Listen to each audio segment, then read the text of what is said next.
Drama, drama, drama. If your team has ever been sidetracked by the gossip in the group chat, the silence, or the side eyes between players, then first of all, join the club. Second, this episode is for you. As a longtime head volleyball coach myself and a mental performance coach for girl athletes, I've been there and still am from time to time. And honestly, my lowest point in all of this team drama talk was after a championship season, nonetheless, when I had two players quit my team. That had never happened in the history of coaching for me, and it was devastating.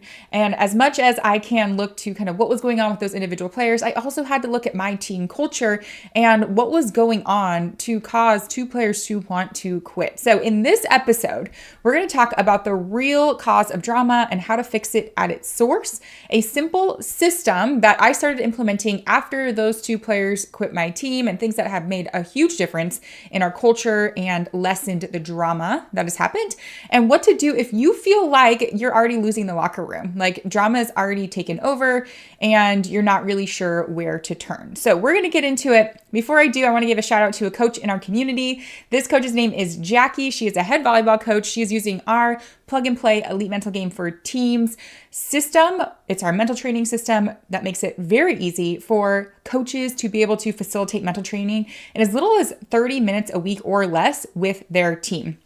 And Jackie actually recently came on the podcast to share her experience around using the plug and play elite mental game. And this is what she said. One of the amazing things that she said, of multiple things that she said, but she said, when I took over the program, we had talent, but in high pressure situations, players struggled to move on from mistakes. We started mental training because we needed something deeper. That first season that we did it, we made it to state. And one of the biggest shifts was their mental toughness. Even in our tougher season this past year, our mindset never wavered.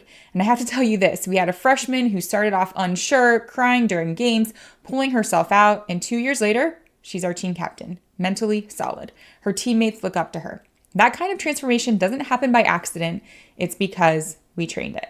So I want to just give a huge congratulations to Jackie, not only for the success of your team, but also for recognizing that this is really where you're going to move the needle with your team.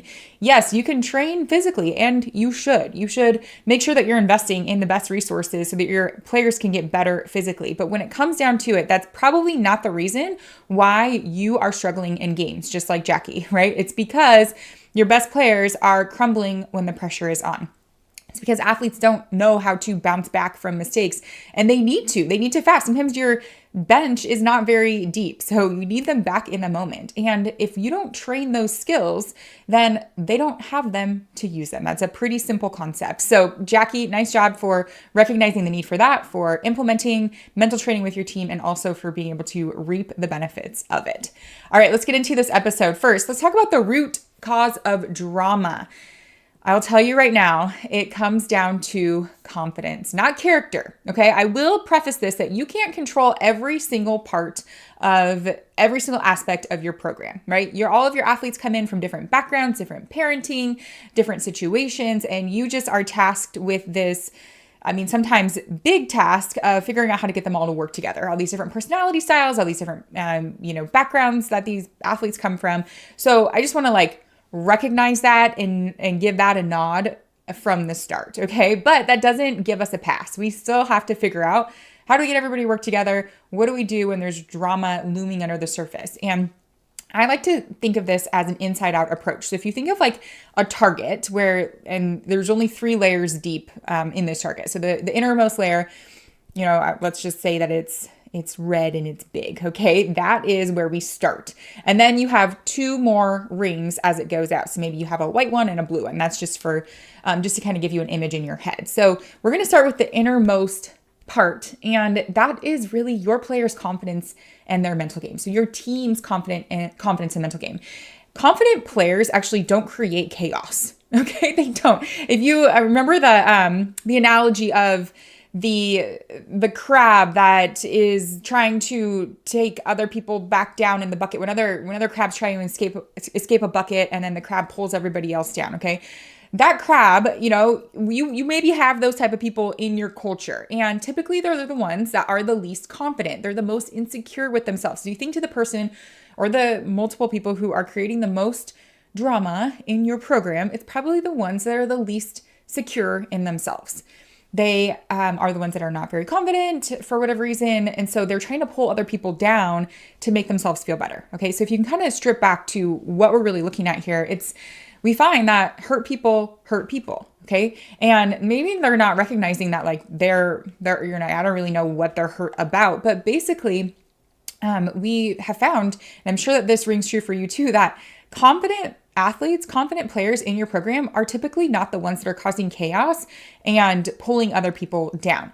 And so this drama is a symptom of insecurity. It's a symptom of lack of confidence, a symptom of comparison or a fear of not belonging or not mattering. And girls tend to internalize conflict, right? It turns into this relational thing, like they exclude themselves or they give people the silent treatment, all of these things. And confident players don't necessarily do that. They don't compete for status. They're secure in themselves. So that's why it's really useful and worth your time to build the confidence in the mental game of your players, because this is not just going to impact the player themselves, right? It's great for our athletes to be confident. It's great for them to have strong mental games, but it's going to impact your team culture. Okay. So how do we do that? Now, I break all of this down in much more detail at our free training. It's called Coach Bre Training, or you can go to coachbretraining.com to find it. It's called How to Quickly Level Up Your Team's Mental Game to Create a Winning Edge This Season. And basically, I lay out and go into detail all of the mental game strategies that I teach with my team on how to quickly increase the mental strength of your team. That's also where I talk about the Plug and Play Elite Mental Game, that signature mental training program that you heard about at the beginning of this episode. And so if you want more detail on how to do that, go to coachbretraining.com so that you can kind of get an overview of like, here are the key skills that you can be teaching your team. Now, the ones that I think that we really need to have in place is some sort of reset method. Okay. We call ours the snapback routine. If you've been around our community for a while, you have heard this, but this is basically athletes' ability to get back into the present moment quickly. So when they make a mistake, they don't spiral. So how this is connected to their confidence and how this can have a ripple effect on the rest of your program is basically if athletes don't have a way to get back to the present moment after they make a mistake, instead they're spiraling and now they're having a really bad game.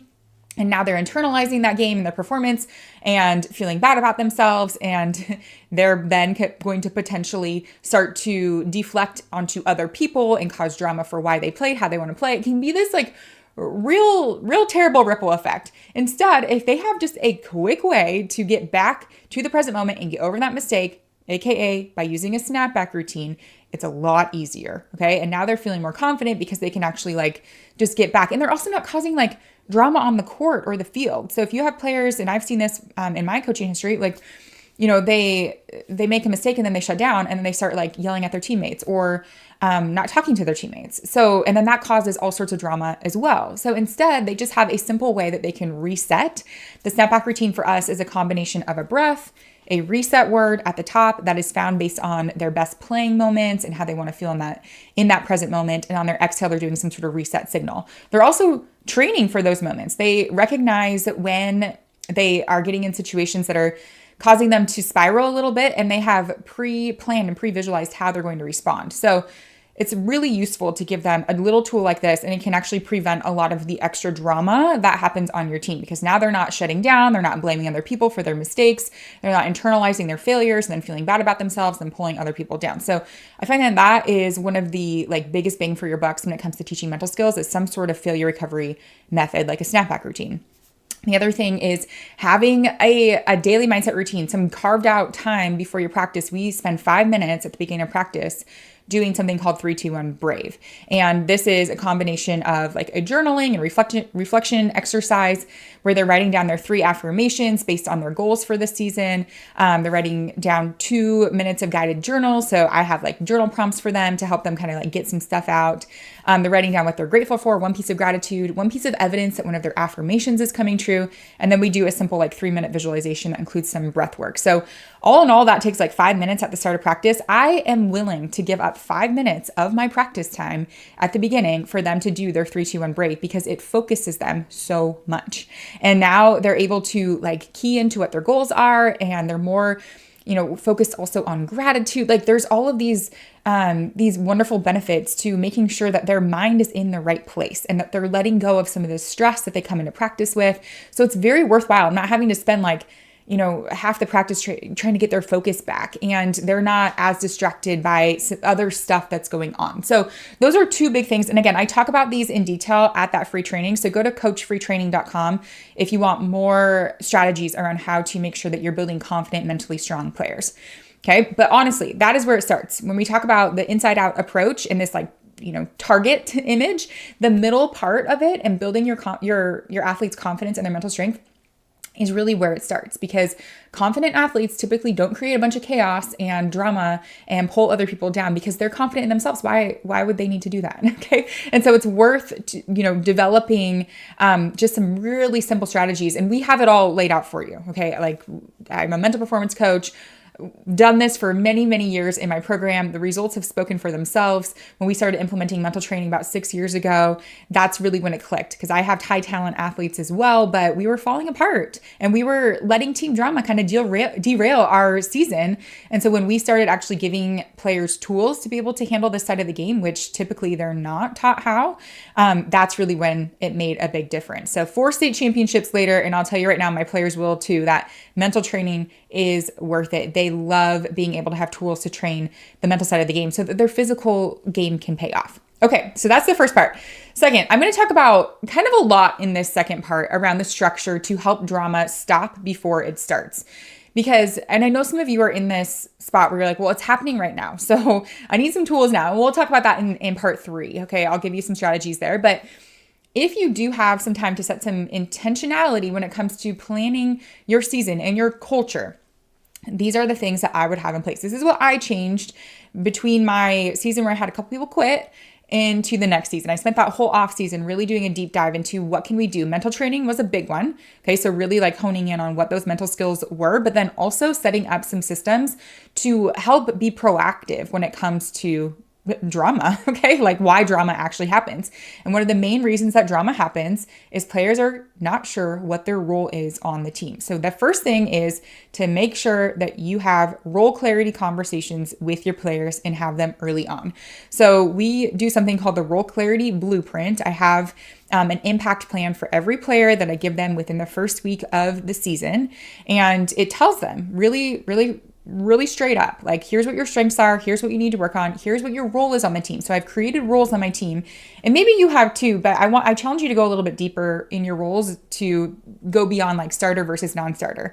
Like be very specific about what the roles are on your particular team. If we're talking volleyball, for me, I have like some of the traditional ones, like you're a 6 rotation outside hitter, or you're a front row player, you're a back row player, you are a backup setter, but then also go deeper on like what are some of the roles that they bring to like the energy and the culture of the team, like some of the specific things that you can pull in. Maybe there's even some specific jobs and roles around like film, and you're looking at some offensive things. If you want to go a little bit deeper, like you're in charge of looking at the offense on our team and giving me some information in a game. So you can take this as deep as you want, or you can make it as surface level as you want, but create roles and make sure your players know what their role is. So on this impact plan that I give them, it's like a Google Doc. I have all this filled in. Okay. And then I have their role on it. I have a very specific, like, here's what this means. Here's how much playing time is associated with that role, so that they know. And then I sign it, they sign it. I send a copy to their parents as well, so that their parents are on the same page, so that everybody knows. Because a lot of times we think athletes know what their role is, and it's very obvious to us, but they don't know. And then if they don't know, they're going to create stories. They're going to then create some sort of narrative on why they're not playing and why this other person shouldn't be playing ahead of this person. And so it doesn't mean that they're going to love their role, but it's going to give them purpose. It's going to give them clarity on what it is and what you expect from them. So right out the gate, role clarity needs to be done, and then check in with them. Okay. We also build in like a mid-season meeting around this and a postseason as well. But I also have standing meetings with every one of my players every other week. And that is another piece of it. Okay. So going a little bit deeper, not just role clarity, but build in check-ins with your players on a regular basis. I know this sounds like a lot, but you're going to deal with the time either way. You're either going to deal with it trying to undo drama, and maybe that's where you are right now. You're like, I'm in a mess, now I have to spend practice time like having a team meeting and talking about all the drama. Or you can spend 5 minutes, 3 times a week with your players, checking in with them. And I do it during the JV and the C team games. So I coach high school, and so there's games before the varsity game.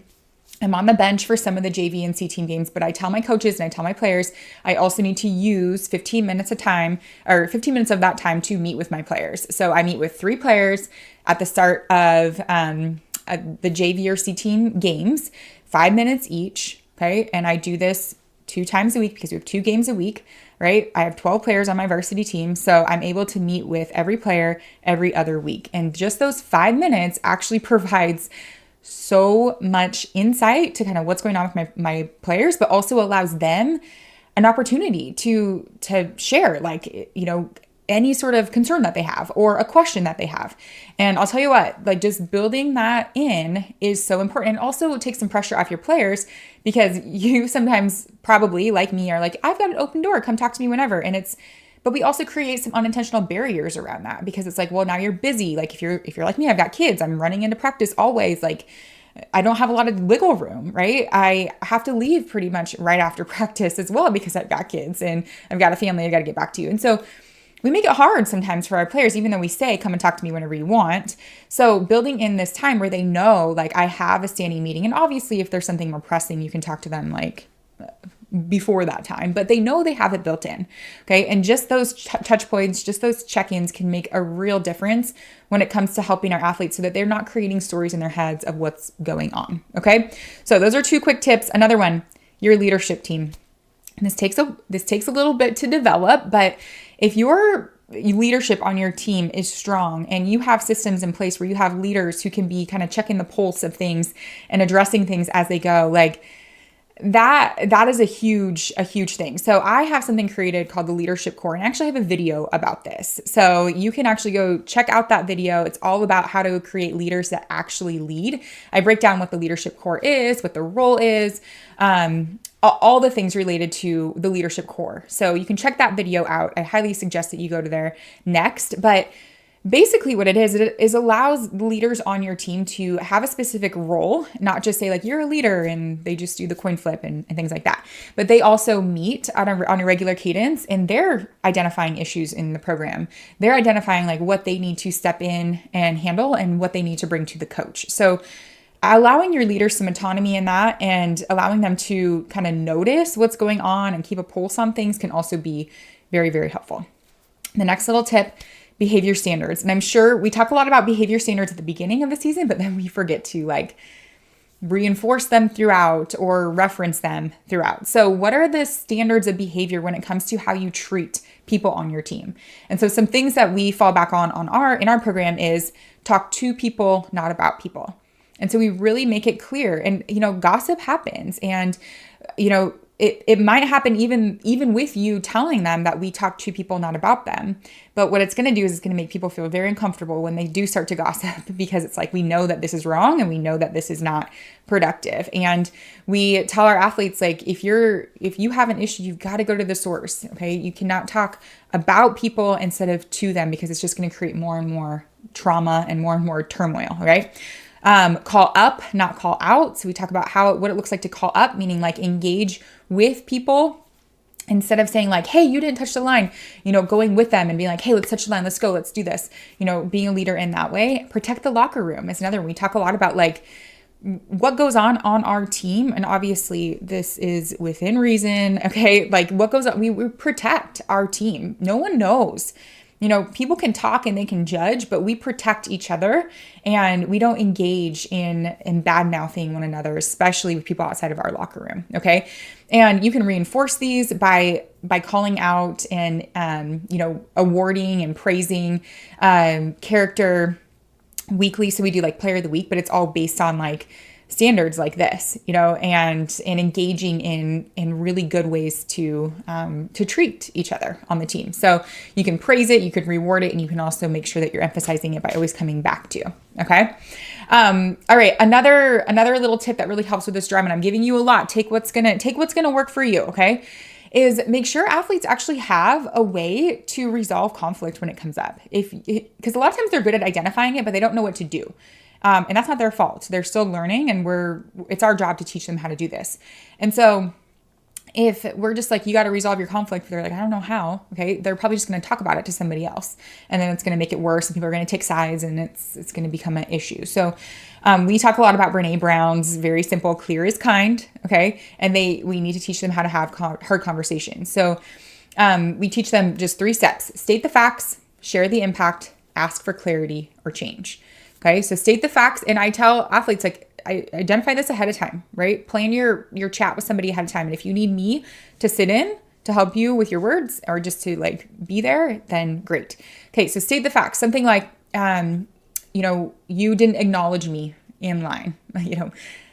That might sound simple, but it happens. Okay. Like, you gave me the side eye, whatever. Okay. Share the impact. It made me feel like there was something going on between us.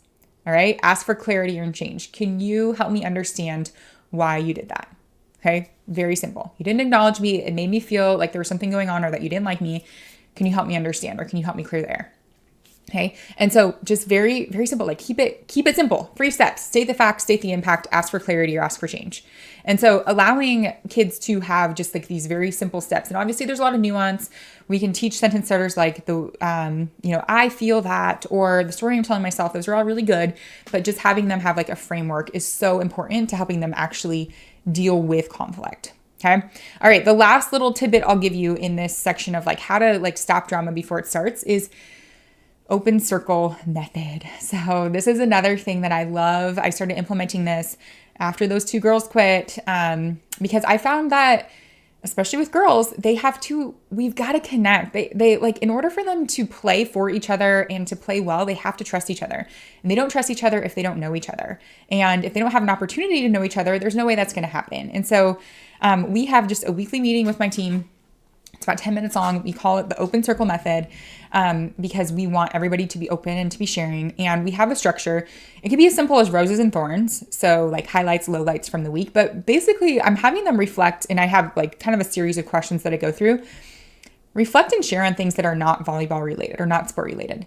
Allowing them to show a little bit about themselves outside of their sport, to show, hey, I'm human too. And a little bit goes a long way. It also provides some structure, right? So that if you're doing this on a weekly basis, you can also bring up anything that might be happening with the team. So it's another just like good touch point that you can have with your team so that you can address things before they start, and you can allow players to connect with each other. Like I said, a little bit goes a long way, honestly. Okay. So I went over a lot of things there. I'll do a little bit of a recap. First of all, role clarity. And if you want more help with this, I have a video all about the role clarity blueprint and how to help your athletes accept and thrive in their roles. Weekly meetings. I actually do bi-weekly meetings, 5-minute check-ins with athletes. Your leadership core. Okay. I also have a video on that you can check out. Behavior standards, making sure that those are clear, giving them like some sort of easy conflict resolution, and then having some sort of weekly culture rhythm where you're meeting. We call ours the open circle, just so that they're connecting. Okay. This last part.